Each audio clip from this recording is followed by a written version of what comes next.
Boas-vindas a mais um episódio de Relatos Sobrenaturais. Hoje, vamos mergulhar em uma história aterrorizante que aconteceu em Santa Teresa, Espírito Santo. Prepare-se para conhecer o relato de Ricardo Martins, um explorador urbano que teve uma experiência assustadora em um mosteiro abandonado e encontrou um monge fantasma. Sente-se em volta da fogueira e deixe o crepitar das chamas lhe envolver enquanto ouvimos essa história de arrepiar. Ricardo Martins sempre foi fascinado por lugares abandonados e as histórias que eles guardam. Um explorador urbano dedicado, ele viajava por todo o Brasil em busca de construções esquecidas pelo tempo, ansioso para documentar suas descobertas. Quando soube de um mosteiro abandonado em Santa Teresa, Espírito Santo, ele soube que essa seria sua próxima aventura. Chegando a Santa Teresa, Ricardo ficou encantado com a cidade. Localizada nas montanhas, a cidade era conhecida por sua beleza natural e clima agradável. No entanto, poucos moradores estavam dispostos a falar sobre o mosteiro. Quando perguntava, recebia olhares desconfiados e respostas evasivas. A lenda dizia que o lugar era assombrado pelo espírito de um monge que havia morrido sob circunstâncias misteriosas. Determinando a descobrir a verdade, Ricardo preparou seu equipamento e partiu em direção ao mosteiro. O caminho até lá era sinuoso e íngreme, cercado por árvores antigas cujas copas formavam um túnel natural. À medida que se aproximava, o ar parecia ficar mais frio, e uma sensação de inquietação tomou conta dele. Finalmente, avistou o mosteiro. Uma estrutura imponente, mas em ruínas, com suas paredes de pedra cobertas de musgo e janelas quebradas.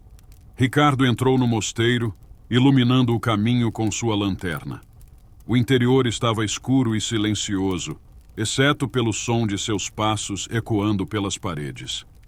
As salas estavam cheias de móveis antigos e livros empoeirados, como se os monges tivessem saído às pressas, deixando tudo para trás. Ao explorar mais a fundo, encontrou uma capela com um altar decorado com velas derretidas e crucifixos enferrujados. De repente, sentiu um arrepio percorrer sua espinha. Ao virar-se, viu a figura de um monge parado na entrada da capela. O monge estava vestido com um hábito escuro e tinha o rosto pálido e olhos vazios. Ricardo congelou de medo, incapaz de se mover ou falar. A figura começou a caminhar em sua direção, seus passos silenciosos e fantasmagóricos. "Quem é você?" conseguiu perguntar Ricardo, sua voz tremendo. O monge parou e olhou diretamente nos olhos de Ricardo. "Eu sou o irmão Mateus. Este mosteiro é meu lar, e você não é bem-vindo aqui", disse ele, sua voz ecoando pela capela. Ricardo tentou explicar que estava apenas explorando, mas o monge desapareceu tão repentinamente quanto havia aparecido.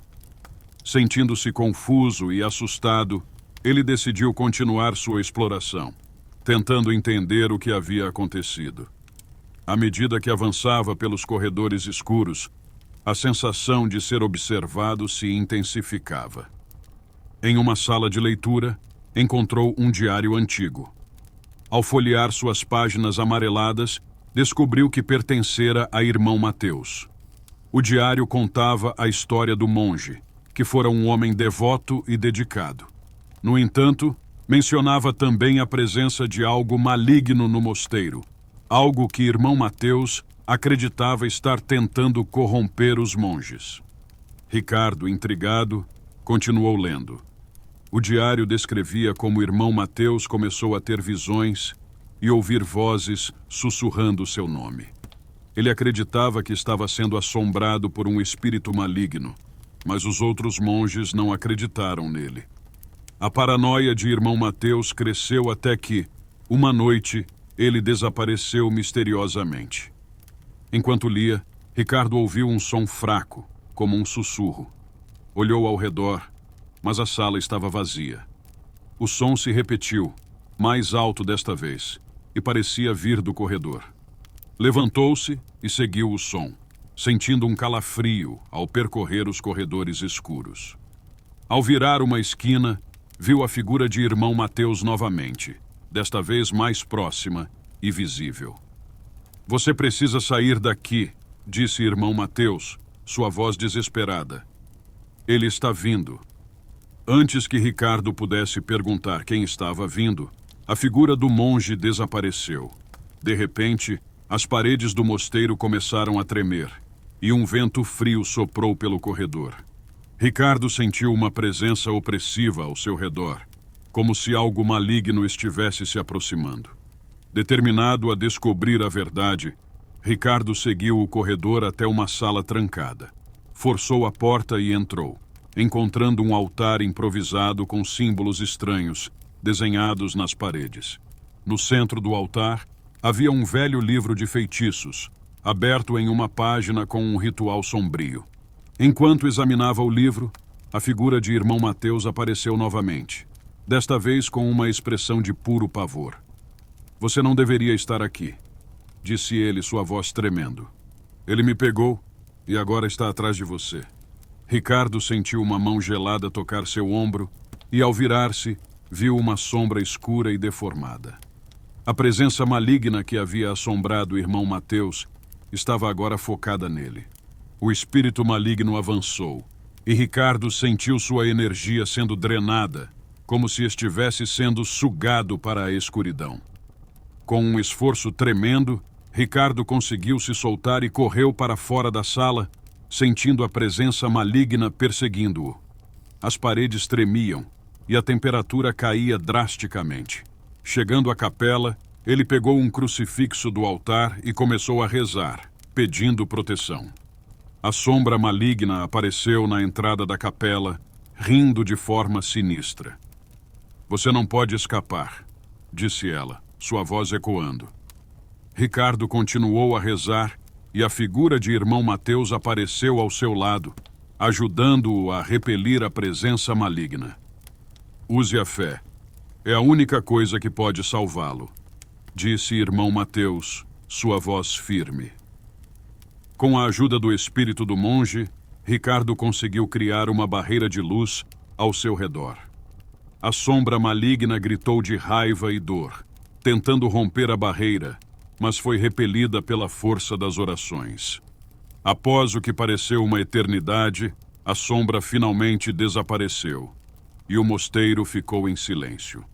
Irmão Mateus olhou para Ricardo com um semblante de alívio. "Obrigado. Você me libertou. Agora posso descansar em paz", disse ele antes de desaparecer. Ricardo, exausto mas aliviado, saiu do mosteiro sentindo uma paz profunda. Ele sabia que havia enfrentado algo além da compreensão humana e que havia ajudado uma alma perdida a encontrar descanso. Voltou à cidade e compartilhou sua história com os moradores, e o mosteiro foi selado permanentemente. No entanto, a experiência deixou marcas profundas em Ricardo. Apesar de ter ajudado o irmão Mateus, ele sabia que havia despertado algo muito mais sombrio. A sombra maligna não havia sido destruída, apenas adormecida. Ricardo começou a ter pesadelos recorrentes, nos quais a sombra o perseguia, rindo de forma sinistra. Uma noite, enquanto dormia, Ricardo sentiu a mesma opressão que havia sentido no mosteiro. Acordou com um frio gelado ao seu redor e viu a figura da sombra ao pé de sua cama. "Você nunca escapará de mim", disse a presença maligna antes de desaparecer na escuridão. Ricardo soube naquele momento que a batalha não havia terminado. Ele decidiu continuar sua luta contra o sobrenatural, buscando maneiras de derrotar a presença maligna de uma vez por todas. Sua vida nunca mais foi a mesma, mas ele estava determinado a impedir que outros sofressem o mesmo destino. E assim termina o relato de hoje. Espero que tenham sentido a mesma tensão e mistério que Ricardo sentiu naquela noite. Até o próximo episódio de Relatos Sobrenaturais, onde novas histórias assombrosas esperam para ser contadas. Boa noite e lembrem-se, às vezes, o passado nunca está realmente morto, apenas esperando para ser descoberto.